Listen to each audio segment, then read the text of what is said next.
the GameCube. People have already made a logo animation, and it's That's pretty funny. perfection. Mwah. Chef's kiss, 10 out of 10. No notes. But a Steam Machine is a highly anticipated new device, new piece of hardware from Valve that essentially aims to bridge the gap between PC gaming and console gaming. At its core, it is just a PC, a Linux-based PC, but SteamOS in combination with this machine and its affordability and the brand name and how it is tailored to play Steam games, I think the combination of all these things and how it all like jives together really well will be what makes this kind of a step above other mini PCs that have come out in years past. Alongside with a new Steam controller, which looks so much better than the first iteration. So let me guess. It sounds as though maybe with the release and information coming out with this new hardware, is there some way people have looked into the software behind it maybe, and maybe there's a reference or somewhere to Half-Life 3? That's immediately why I'm guessing why Young is talking about the hardware aspect, because this shouldn't have anything to do with Half-Life 3, but maybe people have been looking into some of the software and some of the coding, and maybe there's a reference. I feel like that happens all the time whenever people dig deep into coding and stuff. There's always information in there you can kind of it just feels like such an accessible way for people to extrapolate. get into PC gaming and to engage with PC gaming on the couch. Now, with this ultimately being a PC, what you associate this device with is playing existing games as those new games coming out on Steam. You don't think about like a launch title for a device like this, except there may very well be a launch title for the Steam Machine if recent reports are to be believed, and it may be the most hyped launch title in gaming history. Half-Life 3.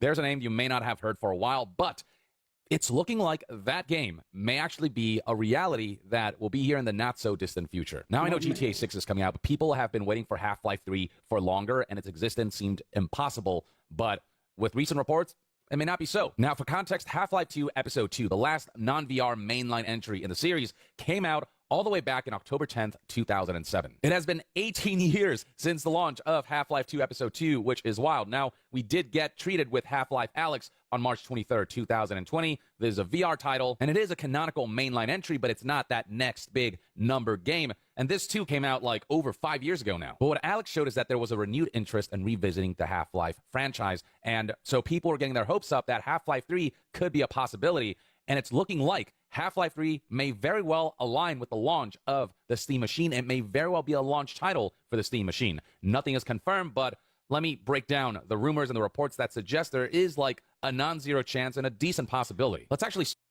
So that would be very interesting. That would actually be very huge to launch the new Half-Life with this console. That'd be fascinating. My only question is this console comes out, sometime next year? Wouldn't a new Half-Life 3 be something you would want, though, you would want the announcement to be a while before that, right, though? Wouldn't you want people to have time to stew on it and to get excited for the announcement of Half-Life 3?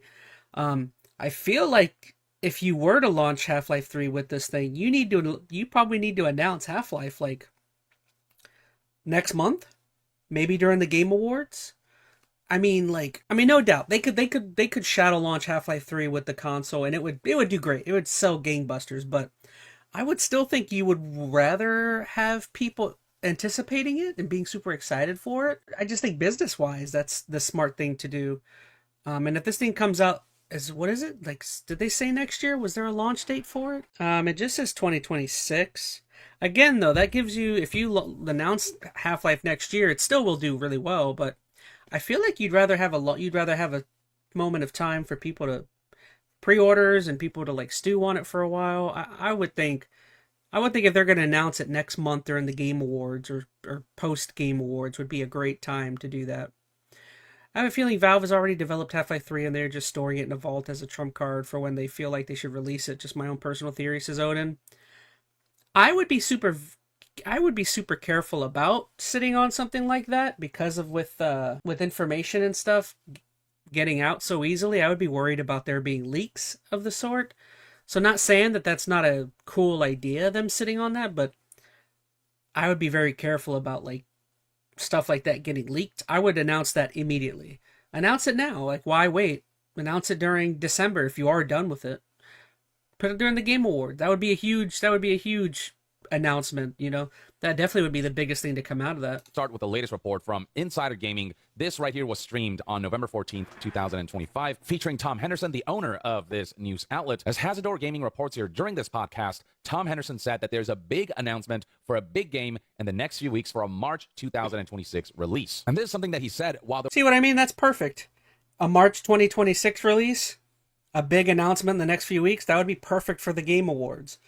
Put Half-Life 3 during that. That would be massive. That would be the biggest thing. Wouldn't be the biggest announcement for 2026, but definitely for most of 2026, because you're not getting any of those other big games until the end of 2026. So Half-Life would dominate like most of the year, you know, in my opinion. We're discussing the Steam machine. Now, that by itself wouldn't mean much if it wasn't for all the other information that preceded it. Another individual who spoke about the possibility of Half-Life 3 recently is none other than Gabe Follower. He's someone who's had insider sources relay information to him about this project called HLX, which many believe to be Half-Life 3. And about that, he had this to say. According to my info from the last year, nothing changed. They're still aiming for a 2025 announcement. And the thing about this user, Gabe Follower, is that they've made accurate leaks in the past. For example, they predicted Deadlock before everyone else. But then beyond that, we have another leaker going by the name Tyler McVicker, who's a well-known data miner who's delved into Valve games and talked about all the code that is hinting at new products and new game releases. In fact, not too long ago, on October 29th, 2025, he released the following video titled HLX Development Might Have Hit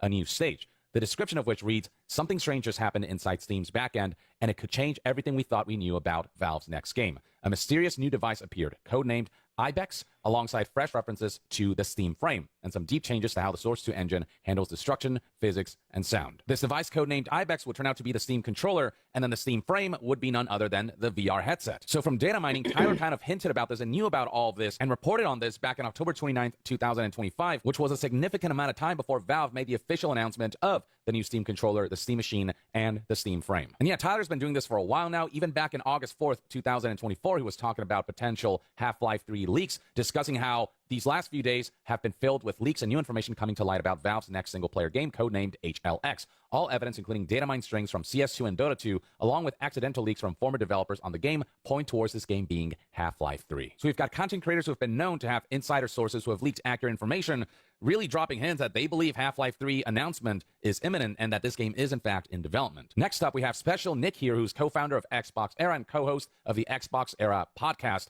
who hinted that there's an announcement coming that could be even bigger than GTA 6, tweeting, quote, if what I just DM'd is actually true, big if, next week GTA 6 could actually have its thunder stolen on the hype scale, LMAO. Now, this was published a day before the announcement of Valve's new hardware, the Steam machine, the Steam frame, and the Steam controller. So this Twitter user Negan asked if he was referring to this new Steam hardware, and to that, Special Nick said, technically, no. The general assumption right now is that what Special Nick got wind of is that a Half-Life 3 announcement might be imminent. It's the only game that anyone can think of that could potentially steal any of GTA 6's thunder, which aligns with Half-Life data miner Tyler McVicker himself saying in a stream that he believes he's expecting Valve to announce Half-Life 3 within 2 weeks. So there are all these rumblings that are beginning to align that a Half-Life 3 announcement is not only imminent, but that it is coming sooner than we think. And the fact that Insider Gaming's Tom Henderson is hinting at this big announcement for a big game that is aiming for a March 2026 release aligns with the fact that the Steam machine has been confirmed to come out in the first quarter of 2026, which would end in March of 2026. Now, this next bit might be reaching, but keen-eyed observers have noticed that if you look at the Steam hardware announcement for the Steam machine, there's this segment right here showing somebody putting on a faceplate, a custom-made faceplate that has Valve's logo on it and everything. But then on the left here, you'll find that there's this sticker that starts with an H, and there's a sensor bar over it, and then right on top of that, you see the word soon TM. And people are wondering if this is Valve hinting that a Half-Life 3 announcement, which is currently censored, is coming sooner than later. Maybe within the next week or two to align with the announcement of the new Steam hardware, especially the Steam machine, which could launch with Half-Life 3. At the very least, that'd be a dream scenario. Now, there's a lot of stuff out there that's like secondhand information where it's about a leaker who was told by sources about all of this and then relaying what they've heard from said sources. But about a year ago, on August 4th, 2024, there was a substantial leak indicating that Valve is working on a brand new project, and that project was codenamed White Sands. The direct leak came from a voice actor's website. This is what the website looks like. The actor's name is Natasha Chandel or Chandel. I'm not sure how to quite pronounce that. But scrolling down, you'll find credits of stuff that they've worked on, including voiceover. Now, scrolling through this now, you won't find it anywhere for obvious reasons. When the leak happened, this actor was likely asked to remove the entry, but using Wayback Machine, Otis Salty in chat says, I bet Half-Life 3 is going to have a lot of depth and take advantage of the entire Source 2 engine. I'll be honest, I don't know much about Source 2 engine. Is Source 2 the engine... That's the newer one, right, that they've been working on? You can see what this website looked like back then, and indeed there is a listing for Project White Sands, a video game with no release date that is being developed by none other than Valve, as is very It's not new, but it also hasn't been listed used in many here. And games the fact as that well. it's been removed since only lends credence to the top secret nature of this project. It lends credence to the fact that this project is real. And the reason many people are assuming that Project White Sands is in fact Half-Life 3 is due to the fact that this code name, White Sands, is a national park in New Mexico, the same state that Black Mesa is located in, a key setting of the Half-Life series. Interesting. But also, more significantly, there's a military test range there. The Trinity atomic bomb test site is in the northern part of the test range. And it is generally believed that Project White Sands and Project HLX are the same project. It may very well be that actors got a certain project code name, and then when it comes to like how the game is referenced internally, when it comes to programming and stuff that gets data mined, it's referred as HLX. But yeah, it's just too much of a coincidence for Project White Sands to not actually be at least something Half-Life related. And with HLX, there seems to be extreme confidence on the part of data miners and leakers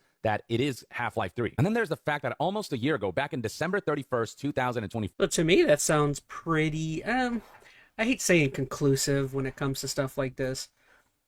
There's always stuff you can extrapolate and pull from these type of announcements, and I feel like these companies all know what they're doing in terms of finding ways of getting people to talk about stuff. But could be. I mean, I definitely think it's something worth being excited for. My question would be like, if they do announce it, are they looking more at the Game Awards, or are they looking more? Because the way Yangya is putting it, he's acting like they're thinking about announcing it like just willy-nilly in the next few days versus at the Game Awards, which would be pretty interesting. Source 1 had a bunch of games, although Odin sounds like Half-Life alright. Yeah, so far, I mean, all the connections between the whole White Sands thing and New Mexico is interesting. I really need to replay. I've replayed Half-Life 1 recently. I did that a couple years ago. I haven't played Half-Life 2 again in a long time. I'm probably due to replay that at some point. On the eve of the new year, Mike Shapiro, who is the voice actor for G-Man in the Half-Life series, randomly published this video that could very well be hinting at Half-Life 3 being real. So here's the video in question. Another year already. Good to see and hear from so many of you. May the next quarter century deliver as many... Hello, Mr. Freeman. ...unexpected surprises. Gordon Freeman. As did the millenniums first. And again, time is fluid, like music. See you in the new year. So he talks about like unexpected surprises that are upcoming, and then hashtags Valve and Half-Life and G-Man in 2025, potentially hinting that we might see something Half-Life related in the year 2025, maybe in the next couple of weeks, if recent rumors are to be believed or be lent credence. So yeah, those are all the various hints, rumors, reports, potential leaks, data mines, and happenstances that might indicate that a Half-Life 3 announcement is imminent and that it'll be a launch title for the Steam machine. Now, just launching Half-Life 3 alongside the Steam machine on the same day would be absolutely massive, and I do believe that that would help drive Steam machine sales, even if Half-Life 3 isn't necessarily exclusive to the Steam machine, given that it would be a PC game, with the potential of it coming out on other platforms, on consoles and whatnot. But you can bet that Half-Life 3 would be optimized for the Steam machine for those very specific specs, with a Steam machine housing the SteamOS custom Linux operating system, with it housing semi-custom chips for the CPU and GPU that Valve knows in and out. Odin Salty in chat says, I played some Half-Life 2 recently, since I could play it on a cloud gaming service. I haven't completed it yet, but I had some fun with it. I played it a long time ago on something called the Orange Box, which I don't know how old you are, but Orange Box back during the Xbox 360 was this bundle game that they put out. Or I'll grab it if you haven't seen it. But yeah, the Orange Box is basically how I played all these games. That's my copy. Well, you can't tell it's all green or orange because my green screen. Let me get rid of the green screen. Yeah, there's my Orange Box copy. Yeah, this is basically the way I played all these games that had Portal, Team Fortress 2, Half-Life 2 on there. Great way to play those games. Odin Salty says, Orange Box mentioned I had a demo of the Orange Box on my 360 as a kid. Oh, nice. Yeah, I love the Orange Box. I went full on crazy with Half-Life 2 back in the day. Me and my buddy Phoenix, I got some crazy achievements in that game. If you don't remember, there was an achievement. I guess while it's on my brain, I'll pull it up if you haven't heard of it. There was an achievement where you had to carry this gnome all throughout the game, or at least to a specific point. Let me just hit gnome speed run, and I did it. I carried this stupid gnome all throughout the game. All right, so creator is Pandalax Achievement Hunting. So thank you so much, Pandalax. I gave your video a like. I just want to see some of the footage of carrying the gnome in the game.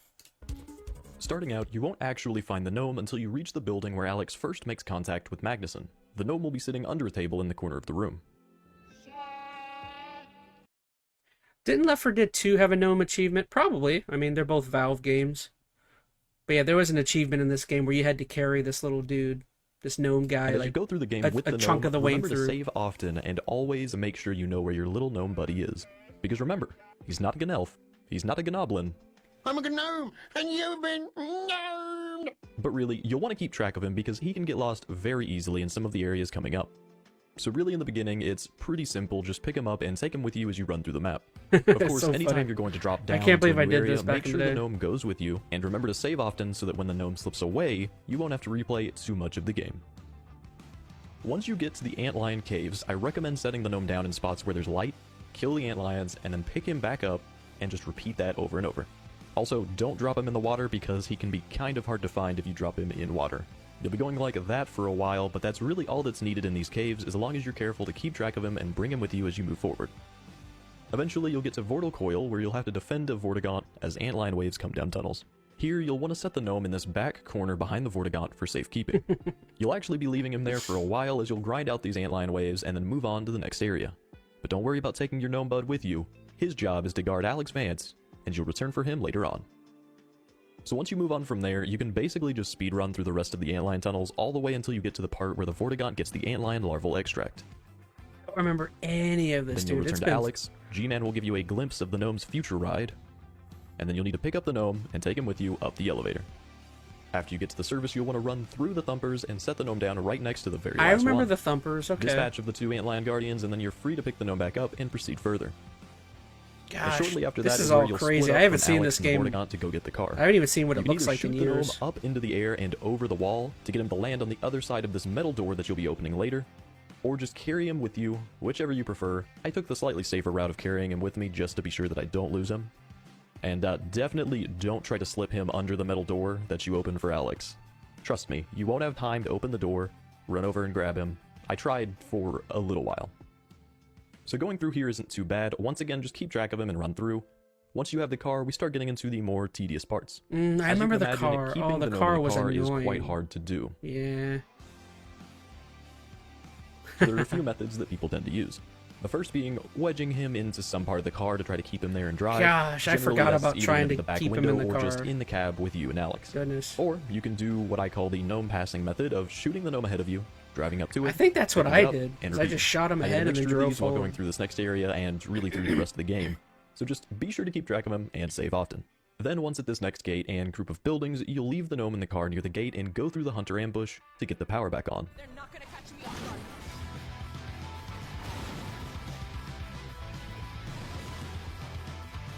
Odin Salty in chat says, I remember watching a YouTuber try to carry a dead rat around Half-Life Alex, and he kept struggling to pick it up since it would fall into a small space he couldn't reach.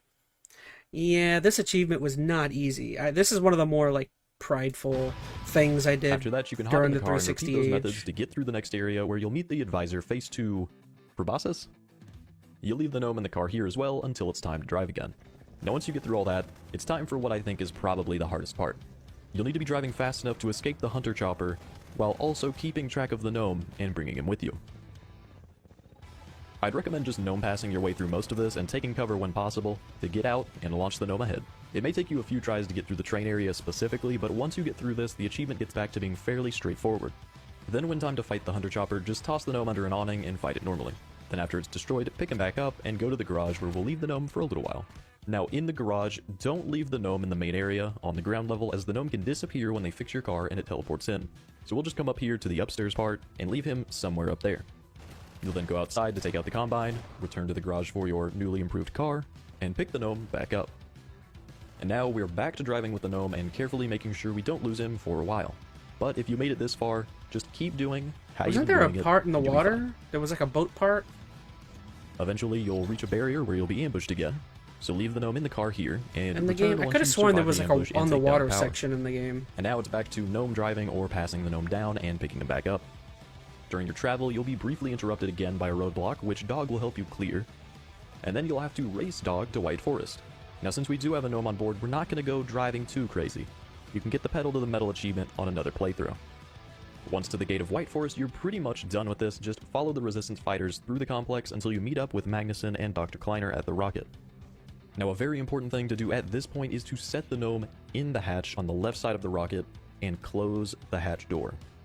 Remember, you have to close the hatch in order for the achievement to pop, and it will do so as soon as the hatch is closed. And with Little that, rocket we help man. our gnome buddy get to the Yay, that's how you get that achievement. I don't think it's like, I think it's only like maybe less than halfway through the game, I don't think. So it's not like you have to carry it all throughout the game, but that was a pretty grueling achievement to get back in the day. Alright, what were we doing before? I got distracted. Good times, good times. I forgot about my little gnome guy.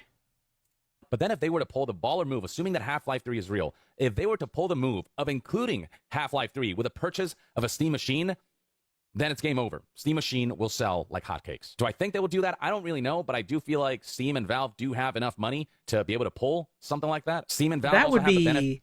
that would be an absolutely insane thing to do. I mean, I'm sure they'll bundle, but if they were just to have a free copy of Half-Life with one of those things, oh my goodness, dude. Like, that would be insane thing for Steam to do. Like, they would sell just to include a free copy of it with one of those. I mean, granted, again, what I think is more likely is they probably bundle it with it, so like you still be paying for the game technically, but like, oh, if one was just included with a deal, that would be insane if they were to do that. Of not being a public company, so they're not beholden to shareholders, so they can do whatever they want. I mean, at one point they made it so that if you buy a Valve Index VR kit, it includes Half-Life Alyx, which was so specifically tailored to the Valve Index. It's not exclusive to that VR headset, but it was, heavily optimized for it. So something like that, something similar happening between the Steam Machine and Half-Life 3, that could be a deadly combo. And that kind of move would be so baller that it would only further solidify their dominance in the PC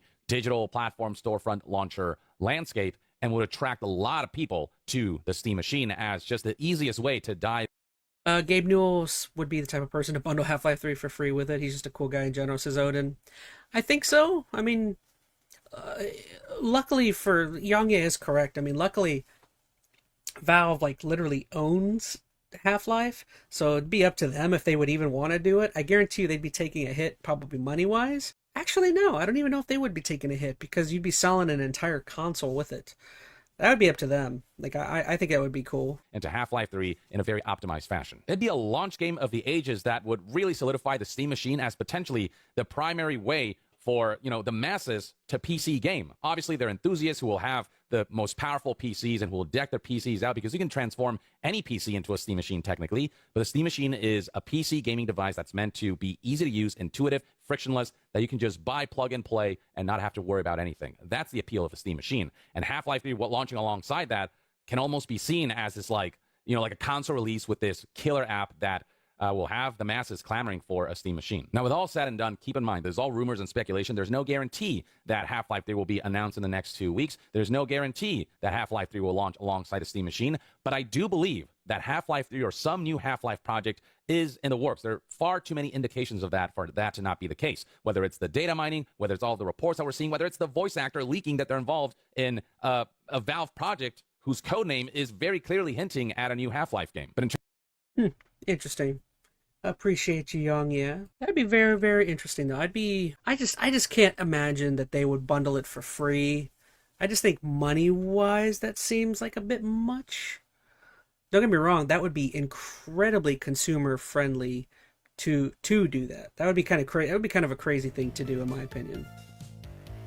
Well, well, looks like you've reached the end, haven't you, you imbeciles? On Enter ChazmaN, you'll witness gaming brilliance beyond your comprehension. ChazmaN Live brings the drama. Mondays, Tuesdays, Thursdays, Fridays, and Saturdays at 5:30 p.m. EST. Long Plays delivers full journeys, uncut and unspoiled. Join the Patreon, Discord, Instagram, and TikTok below, if you can manage it. Still not following Enter ChazmaN? Then mediocrity clearly suits you.